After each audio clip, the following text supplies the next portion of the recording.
Ilmu sosial budaya dasar sejatinya mata kuliah wajib umum ya di perguruan tinggi atau biasa dikenal dengan MKDU. ISBD ini juga sekaligus disebut juga sebagai MBB, mata kuliah berkehidupan bermasyarakat, yakni dengan bobot 2 SKS. Sehingga peserta selama mengkaji ISBD ini harapannya bisa menganalisis, mengkritisi, sekaligus mencari solusi untuk menyelesaikan permasalahan dinamika yang ada di tengah-tengah masyarakat.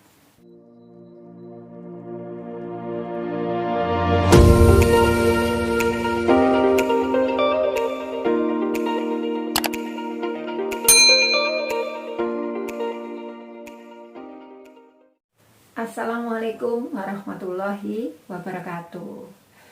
Melalui kesempatan kali ini, seiring dengan berjalannya waktu, tanpa terasa peserta perkuliahan ilmu sosial budaya dasar akan memasuki ujian akhir semester. Melalui kesempatan kali ini, saya ingin berbagi kisi-kisi terkait materi-materi yang sudah tersampaikan selama ini, ya. Sehingga melalui kisi-kisi ini harapannya peserta memiliki gambaran apa ya kira-kira evaluasi di dalam pembelajaran kita selama 1 semester ini. Terlebih dan terkhusus materi menjelang ujian akhir semester. Langsung saja kisi-kisi yang bisa saya berikan. Yang pertama, ketika kita mengkaji tentang manusia dan lingkungan, ya. Manusia dan lingkungan ini merupakan dua hal yang tidak bisa dipisahkan.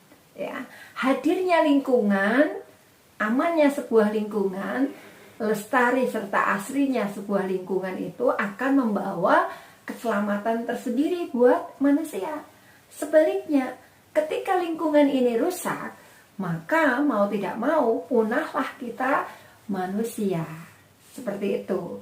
Nah, perlu kita pahami bersama juga bahwasanya saat ini ya kita mungkin sering mendengar dari berita, terus kemudian dari berita-berita lainnya ya dari televisi bahwasanya belakangan ini ada isu tentang perubahan iklim.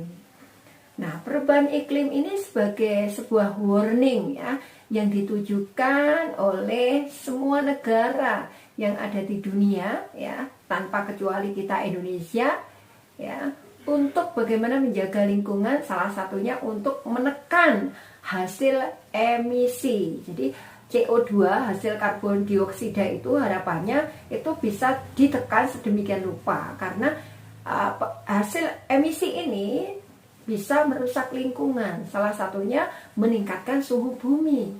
Sehingga isu perubahan iklim ini sangat santer dibahas oleh beberapa negara di dunia termasuk Indonesia. Nah, perubahan iklim yang paling mencolok yang bisa kita perhatikan adalah adanya perubahan-perubahan mencairnya kutub utara, kutub selatan, ya. Kemudian panas berlebihan, kemudian curah hujan yang tinggi. Nah, ini salah satu isu perubahan iklim. Dan isu perubahan iklim ini ya bisa jadi merupakan sebuah isu yang melebihi pandemi COVID-19 yang menyerang dunia. Nah, oleh sebab itu, ketika kita mengkaji manusia dan lingkungan, tanggung jawab kita sebagai manusia ya tentunya harus bagaimana bisa menjaga dan melestarikan lingkungan ini, ya. Karena manusia tanpa lingkungan itu tidak bisa. Nah, oleh sebab itu, upaya-upaya apa yang bisa dilakukan di sini untuk menjaga lingkungan. Nah, ini tolong bisa dijelaskan oleh peserta ya.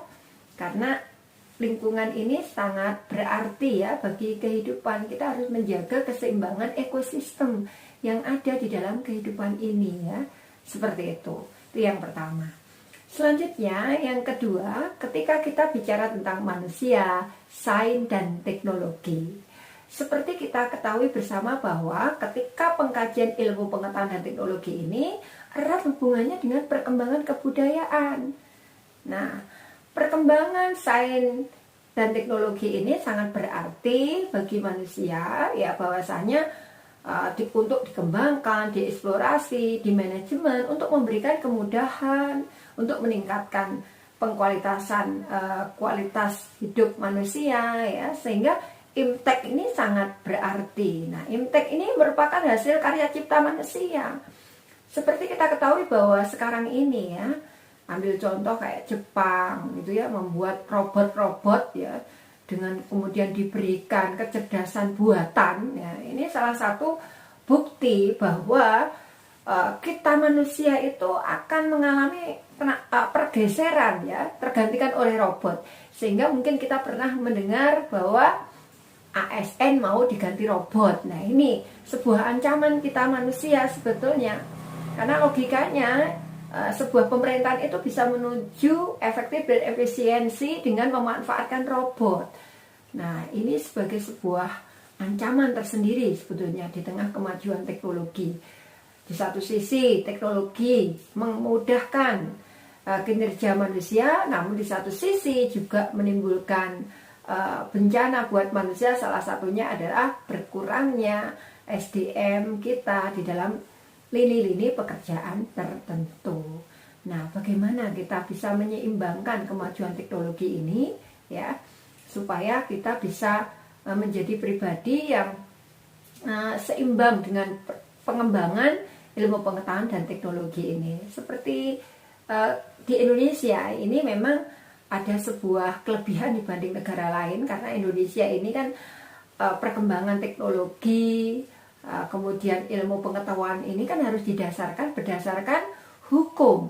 Nah, ini kenapa juga ini harus didasarkan dengan hukum? Ilmu pengetahuan dan teknologi tidak didasarkan pada aturan main hukum, ini juga sangat berbahaya bagi manusia, bisa menimbulkan malapetaka. Oleh sebab itu di negeri kita ini kayak cloning itu tidak dilegalkan begitu ya, karena perkembangan teknologi ya, sains, teknologi, ilmu pengetahuan ini tidak didasarkan nilai guna dan kerangka hukum, bisa mengancam kehidupan manusia. Ya, itu yang kedua ya, seperti itu. Itu bagaimana menurut pemikiran saudara. Kemudian yang ketiga, yang tidak kalah pentingnya, ketika kita mengkaji tentang manusia dan tanggung jawab. Ketika kita bicara tentang manusia dan tanggung jawab, sejatinya kita manusia ini mempunyai 3 tanggung jawab, yaitu diantaranya tanggung jawab kita terhadap Tuhan, tanggung jawab kita terhadap sesama, kemudian tanggung jawab kita terhadap lingkungan. Nah, tanggung jawab ini harus ada keseimbangan ya, di mana saatnya kita bertanggung jawab secara habluminallah, bagaimana saatnya kita bertanggung jawab terhadap habluminanas, terhadap sesama dan terhadap lingkungan. Nah, pertanyaannya adalah apa jadinya ketika tidak ada keseimbangan di antara tanggung jawab ini? Apa jadinya ya kira-kira? Coba berikan analisis saudara ya, seperti itu. Selanjutnya yang keempat, kita akan mengkaji tentang ini, revolusi mental. Nah, revolusi mental ini sebetulnya sudah digaungkan sejak presiden kita yang pertama, yaitu Insinyur Soekarno ya. Revolusi itu adalah perubahan cepat sehingga membutuhkan suatu nilai adaptasi, nilai inovatif yang begitu cepat, begitu. Terlebih sekarang ini kan era digital, era teknologi, sehingga batas antar wilayah, batas komunikasi orang ini tanpa batas, begitu.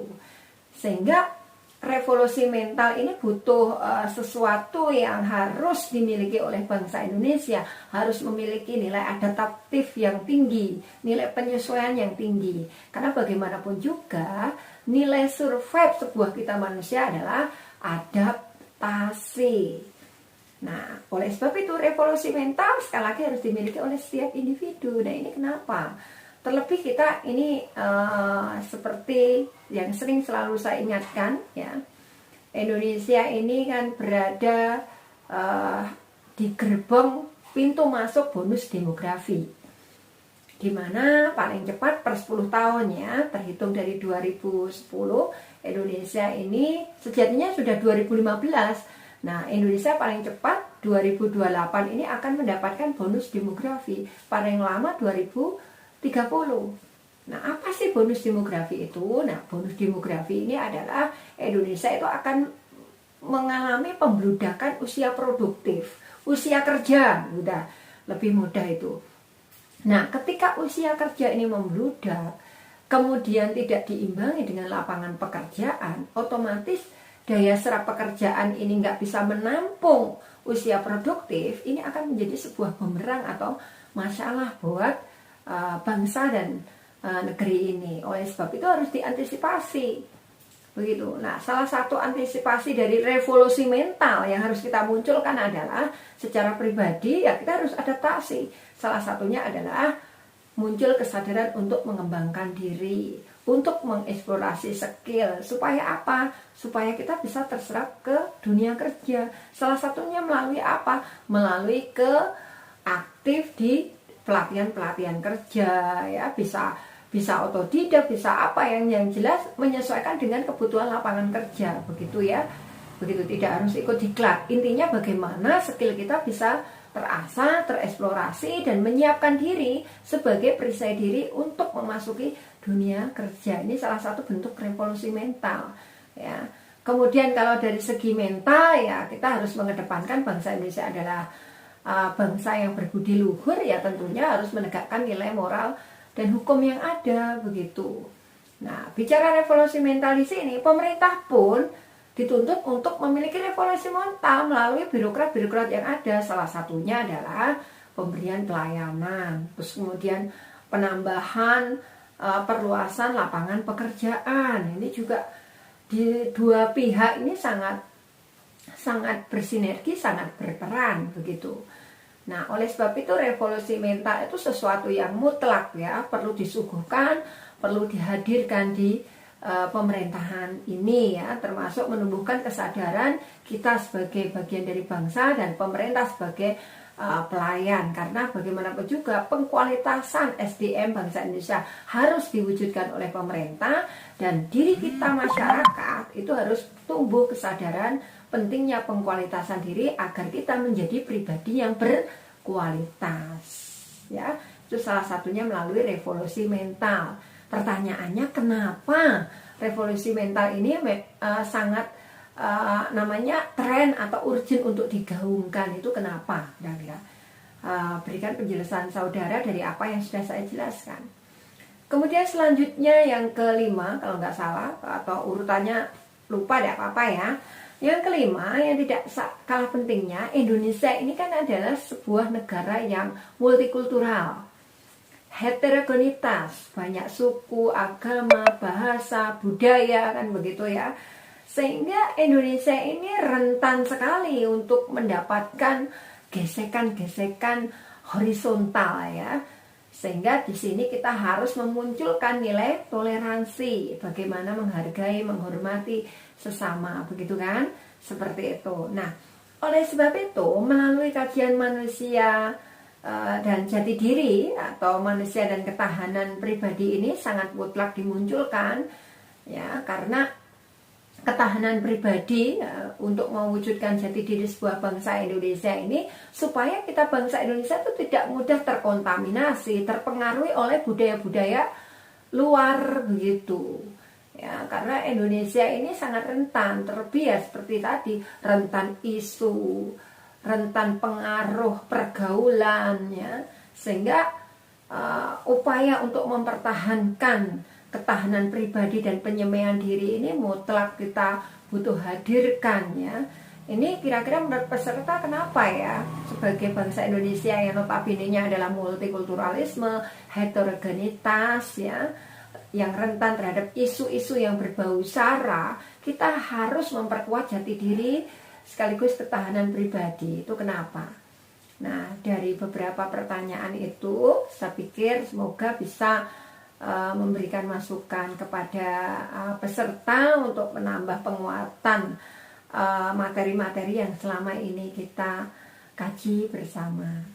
Nah, seperti itu dari saya, ya. Semoga materi ilmu sosial budaya dasar yang selama ini kita kaji, yang notabene-nya seperti dari awal saya katakan bahwa ISBD ini merupakan mata kuliah berkehidupan bermasyarakat, menjadikan peserta mahasiswa menjadi insan-insan intelektualitas yang memiliki nilai religiusitas yang tinggi, bisa menyelesaikan permasalahan dinamika sosial di tengah masyarakat secara kritis serta arif, seperti itu. Dan semoga ISPD ini menambah bekal kita semua dalam menghadapi dinamika kehidupan ini, sehingga kita bisa bijak, arif ya di dalam menyelesaikan semua problematika kehidupan ini ya, seperti itu. Begitu dulu dari saya dan terima kasih.